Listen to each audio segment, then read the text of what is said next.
Hello, everybody. My name's Jonny, and it's great to be in such a full room. The honest truth is that I've been feeling like a little bit of a fraud all day because I'm not a designer. I'm not a product manager. Actually, the big giveaway how you know I'm not a designer is because I don't have any slides today. But Andy just came over and told me, hey, the reason I wanted you to come and speak is because we've really got sort of a broad product focus for this event. It's not just about design. It's not just about building. And so what I'm hoping I can share with you over the next 20 minutes or so is the SoPost story. And I was also going to talk a little bit about how we handled the pandemic and some of the reasons why I think we're winning in this world of online product sampling in which I find myself immersed. So not directly specific to design, not directly specific to product building, but I hope there are some sort of nuggets in there that give you a feel for how a founder, a CEO of a fast-growing company thinks about this kind of thing. So let's go back to 2009, when I joined Twitter. Now, obviously, something that I'm sure everybody in this room is familiar with. But back then, I think if you were to go and ask somebody, what is Twitter? Some people wouldn't know what it was. Some people, well, everyone would give you a different answer. And the reason I'm telling you this is because it really led to everything that was to happen over the 12 or 13 years since then. And I know that one of the themes for this conference is all about connection and reconnection. And actually, when I was thinking about it and when I was filling this book with notes of things that I might perhaps talk about today, it really occurred to me that the entire journey that I've been on over the past 13 years is because of random connections that I've made. And SoPost as a business today is the leader in online product sampling. So we really focus on helping the brands, retailers, and publishers that we work with run incredibly powerful product sampling campaigns online with a focus on relevance, data, and analytics. But that was not what SoPost was supposed to be. I didn't wake up one day thinking, oh my gosh, product sampling, that's amazing. I'm going to throw my life into that. It started because of a tweet. I joined Twitter. I followed an entrepreneur who I kind of idolized and fangirled. And a couple of days after I hit follow on his account, I saw this tweet go out saying, why can't I tweet a birthday present to my sister? Ben, this entrepreneur, is very dyslexic. Him and his sister both traveled a lot. And the reality for him was that, firstly, he didn't know where his sister was at that point in time. And secondly, even if he did, he'd probably get her address wrong. And he sent out this tweet saying, why can't I just send a gift to her Twitter account? And me, being the naive 17-year-old I was at the time, naive 30-year-old today, but the naive 17-year-old that I was at the time replied to this tweet saying, hey, I think that's an amazing idea. Should we do something about it? And a few other people also responded to that tweet. And long story short, a group of 8 of us who had never spoken on the phone before, let alone met in person, decided that we were going to get together and start a business. And it was this connection that really drove us to form a company called SendSocial that was focused on trying to turn your Twitter account into a proxy for your physical location. The idea was very much that I shouldn't need to know your address if I wanted to send you something. And we wanted to develop this privacy-first solution to allowing people to send and receive physical items through online channels. And so we, this group of 8 of us, who were all in different cities, different countries, got together to work on this solution. And what we ended up launching was a website that allowed you very easily to purchase a delivery to send an item to a friend or somebody else. So we'd partnered with 2 nationwide delivery companies, which allowed us to effectively integrate into their systems so we could act as the sort of intermediary between a postcode and a Twitter handle or an email address to get to the point where Armin could go onto the website, purchase a delivery, and with the recipient's consent, receive a label just with a barcode on. So we would know what to do with that item, but as far as Armin's concerned, it's just going into a system, and he doesn't know where it's going to end up. So we launched that in December 2009, a couple of months after I started university. January 2010 comes around, and I think, oh, you know what, this is fun. Let's drop out of uni and let's take it on full time. Very naively, again, that word, not really realizing that it's pretty difficult to live in London with no income. And whilst there was a lot of excitement behind the idea that we were working on, whilst there was a ton of interest from the likes of TechCrunch and some big retailers and people like Royal Mail, The reality was that we weren't making any money. I remember there was one weekend where we were on the BBC News Channel segment called Click about half a dozen times. And off the back of that, we made the grand total of £5 in orders. And we were just spending month after month after month after month trying to get this thing to work, this group of 8 people who had never met before, nobody was being paid, just trying to turn this idea into a reality.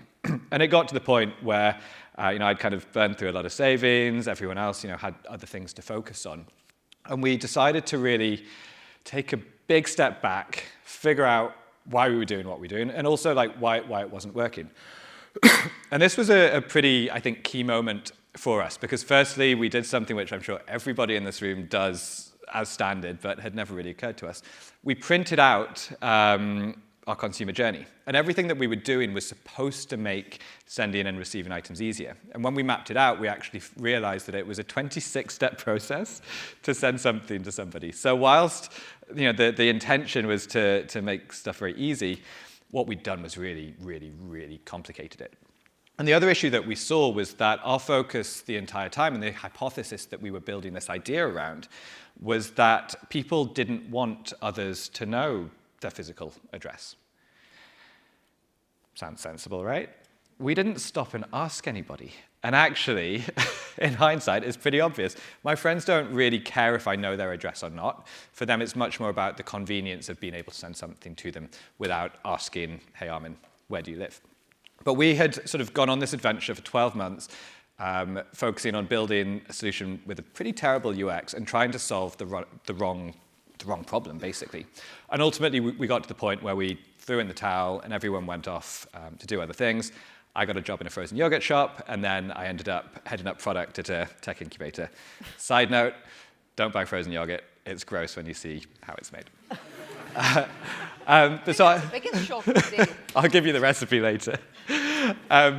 So I was leading product at this incubator, but honestly, it sounds cliched. I just could not get that idea of sending stuff to people out of my head, and I was convinced that it hadn't failed because the idea was flawed. It had failed because we were a really bad team. The way we'd executed was frankly appalling, and you know what? To be fair to us, maybe the timing was a little bit off as well.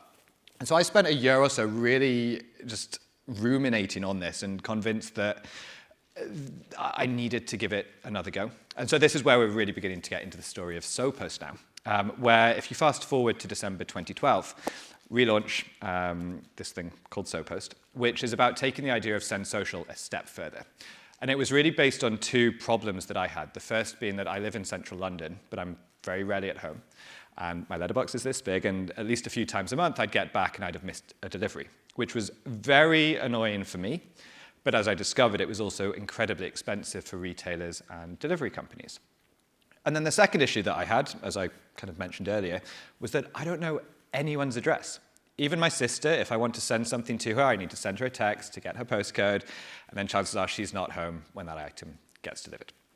And so the idea around SoPost was about creating a solution to that, to ultimately create a dynamic postal address that was linked to your social IDs. And the end goal was that we would be this intelligent and dynamic data layer that would sit between the johnlewis.com checkout and the delivery truck, or I could just scribble your email address on an envelope, chuck it in a postbox, and it would get to you wherever you were. So if you're in the office on Thursday, it would go there.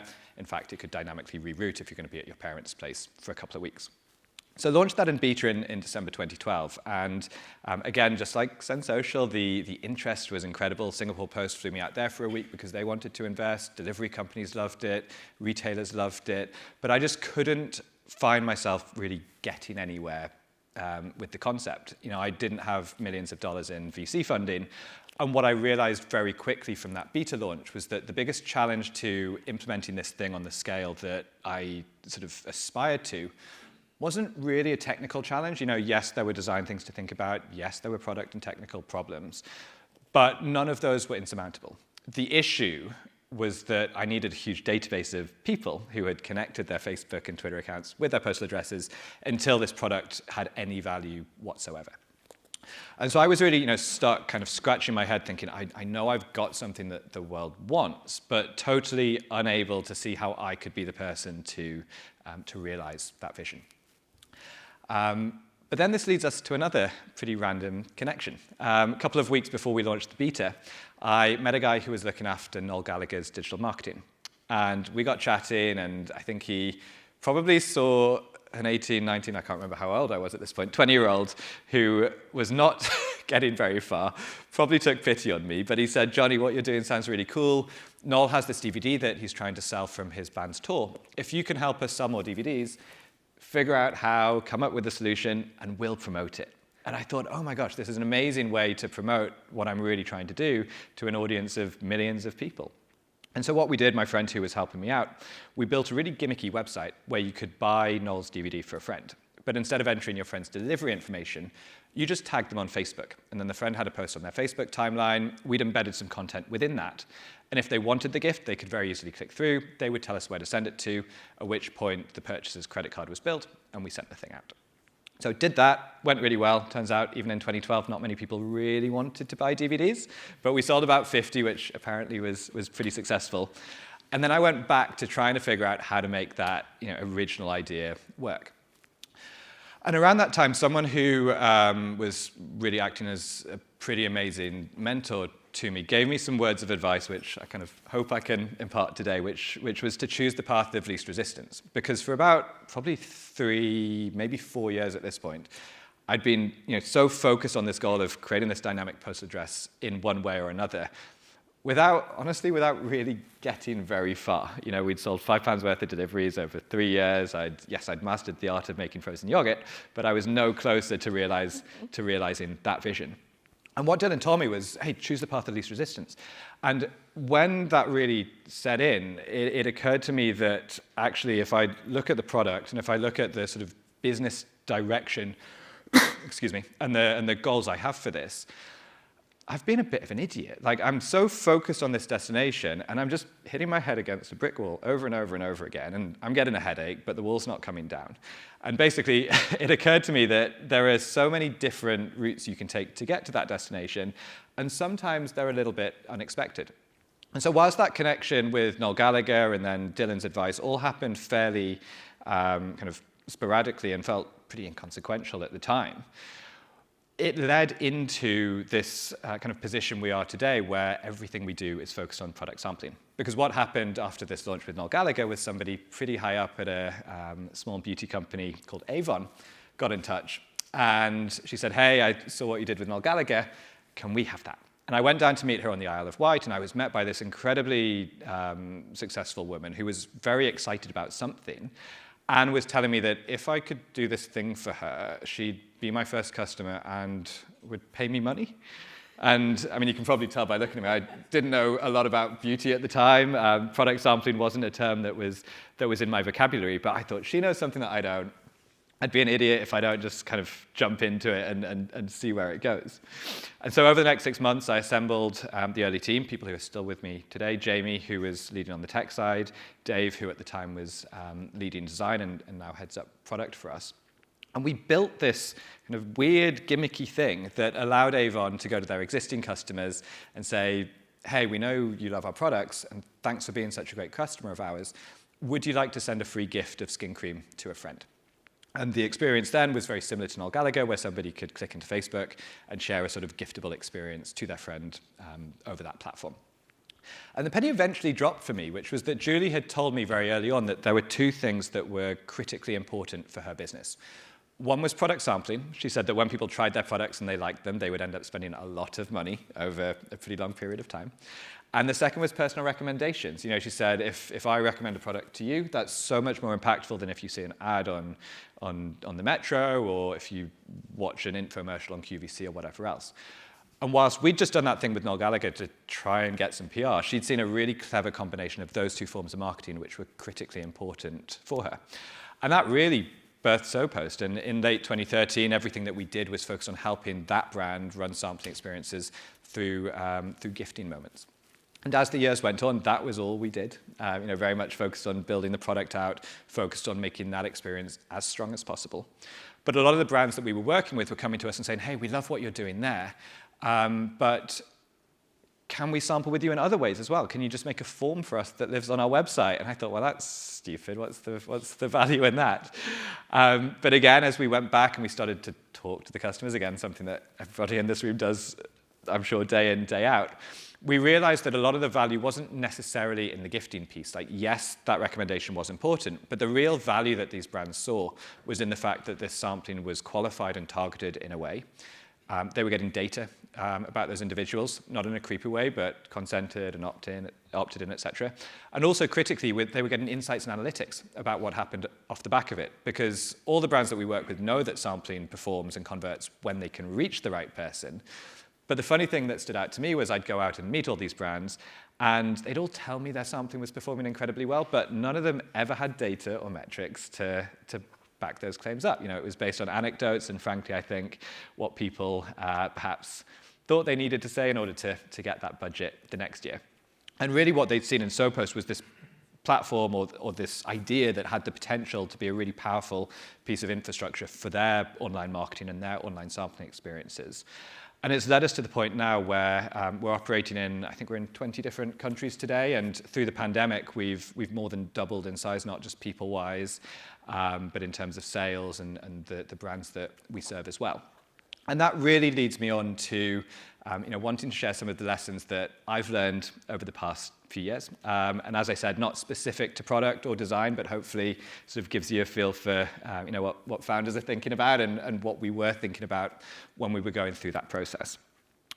And I think the first thing to touch on, which is actually hyper relevant to everyone in this room, is the way we've gone about building our organization from a people perspective.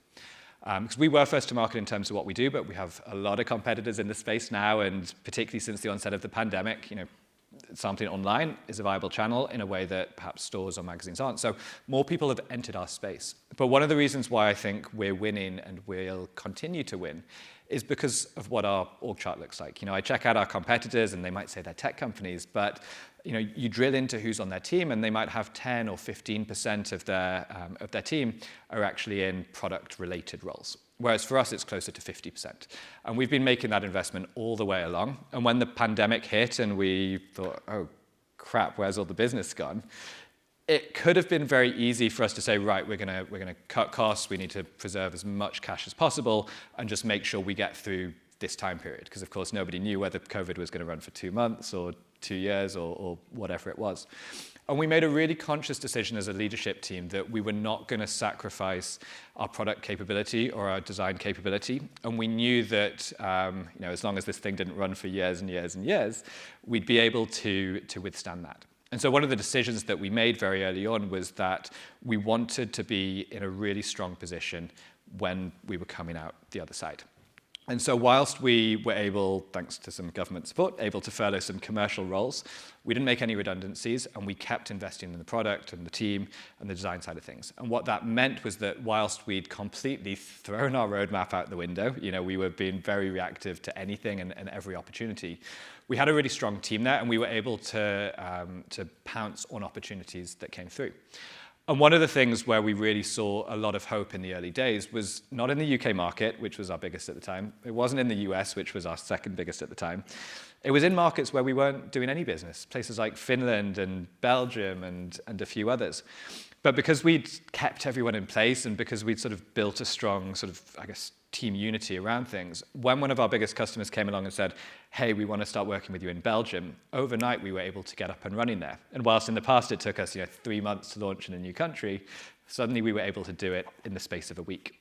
And being able to innovate quickly like that and really provide customers what they wanted meant that we could kind of grasp these opportunities and frankly capture the revenue where we saw it coming through.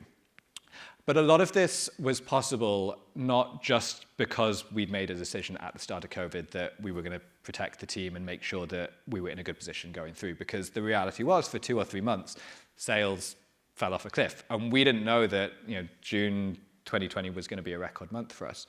But the reason why we were able to do that and sustain that was because of some of the decisions that we'd made since day one about what our company looks like from an investor perspective and what that structure looks like. And I told our team at SoPost Week last year that, frankly, I think a bad business could have made the best decisions in COVID and still died. And the best business could have made the worst decisions through COVID and still been really successful. The reality for us was that since day one, we've decided not to sort of take money from big institutional investors. There's no debt on the balance sheet. And what that means is that everything that we're doing, those decisions can be taken with a really long-term outlook. We're not under any pressure from shareholders or banks to return capital in a certain period of time. And actually, one of the reasons, again, to go back to why I think we're winning today, is because we've got that 5-10 year outlook on where our space is going, and we're really able to make long-term bets and lead the way. Whereas you've got other companies in our space or doing other things who are really having to look at that 12-month return or that 3-year return or not exceeding certain spending caps. But being able to have an organization where you're not sort of having to answer to somebody else means that you can build out the team in such a way where half of the company is focused on the product side, and they're not simply there to bring in and support the revenue aspect. So that was kind of the second thing that I wanted to touch on around sort of the structure of the company. And then the third thing, which I've been thinking about a lot, particularly recently as I'm traveling more and more, and I think over the next 6 weeks I've only got 2 days at home, was around things that we've done for the team through the pandemic. Because it was quite interesting to sit in here earlier and hear some of the discussions about, are we in the office, are we doing hybrid working? And I don't have the answers to that either. But I think one of the things that we've really benefited from through the pandemic is bringing everybody together in a way that we weren't before. Because whilst we were, we've always been pretty flexible, most roles were office-based, but we had 2 offices since day one, and then when the pandemic hit, we had 3. And so there was one day a year when we'd actually get the whole company together. And what the pandemic forced us to do was be really sort of intentional about getting everybody into one place. So we started running weekly all-hands meetings.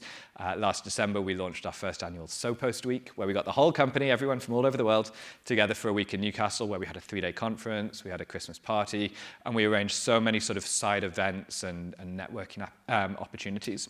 And what we're finding is that this combination of firstly allowing people a level of choice about, are you working from home, are you working from the office? We all know it provides us just more flexibility to live our lives alongside our work. But having these sort of really focused company initiatives has allowed us to build an incredibly strong culture, but it's also creating opportunities that wouldn't have otherwise happened. For example, one of the initiatives that we launched at SoPost Week was a hackathon, where one of our biggest customers set a challenge, and the winning team, they actually won a week in New York, and at the end of that trip, they got to pitch their idea to the brand.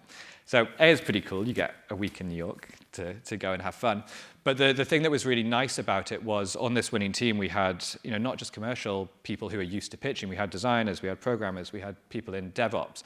And firstly, these people wouldn't be working together on a daily basis normally. But secondly, a lot of these individuals had never been in a client meeting before. And actually being able to create this thing where everybody was able to come together and experience something new, it's meant that all of that insight and that dedication and that commitment kind of feeds out through the company.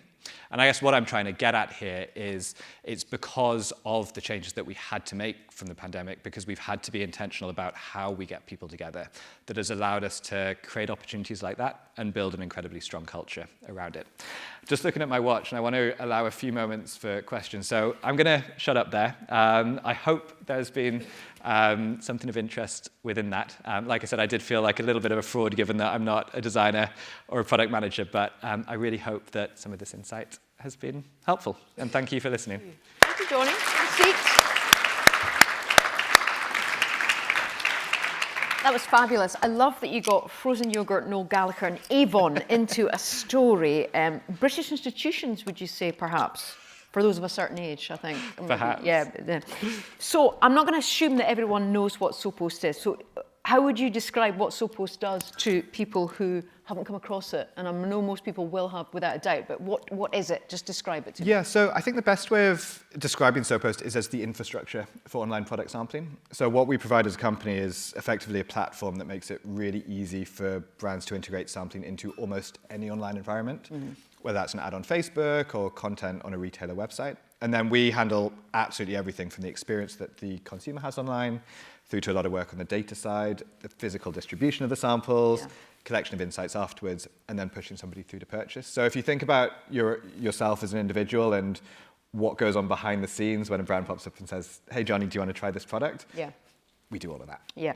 So in what ways has this changed and people's patterns of behaviour and purchasing and retail changed through the pandemic? Yeah, well, it's interesting that you raise this now because we're beginning to see some changes again. I mean, the interesting thing at the start of the pandemic was everything froze. Yeah. You know, it wasn't the physical stores had shut and all of that sort of spending power was moving online. It was literally, you know, everybody stopped spending. I mean, I know I did as a consumer because I don't know if the world was... The uncertainty, absolutely. But, you know, when some of that confidence did begin to return, we saw a huge movement towards people buying stuff online. And for us, what that meant was that there was also a big swing towards sampling online. Yeah. And, you know, our biggest category is beauty. And we'd always kind of struggled to break into the world of food and beverage. And what was fascinating for me, actually, was that you know, a lot of these food and drink brands were suddenly really open to doing stuff with us. And it wasn't just because they had no other option because they couldn't sample in store, but it was also because people were now buying these products online, whereas in the past they weren't at that scale. And we really saw that the trend towards purchasing online, what followed from that was a trend towards sampling online. And now I think, you know, we're beginning to see a little swing back towards people beginning to shop in store, but it's certainly not swung back to how it was, and I don't think it ever will. And I think the retail experts have said that has almost changed forever, that trend. How difficult was it to plan? And you spoke there about everything freezing. And I was saying to Sophie, one of the organisers, that it is 2 weeks this Wednesday that we went into hard lockdown, which is hard to believe, isn't it? That is 2 years this Wednesday when literally the UK shut overnight.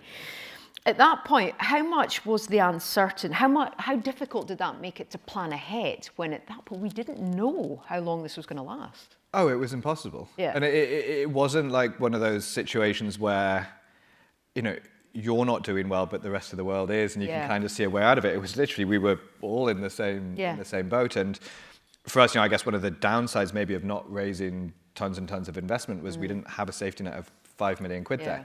And whilst we knew that we could sustain ourselves for a period of time, you know, we didn't know whether it was going to last for a week or a month or 6 months. And the reality was, me and my CFO, we were rerunning the P&L and the budget twice a day.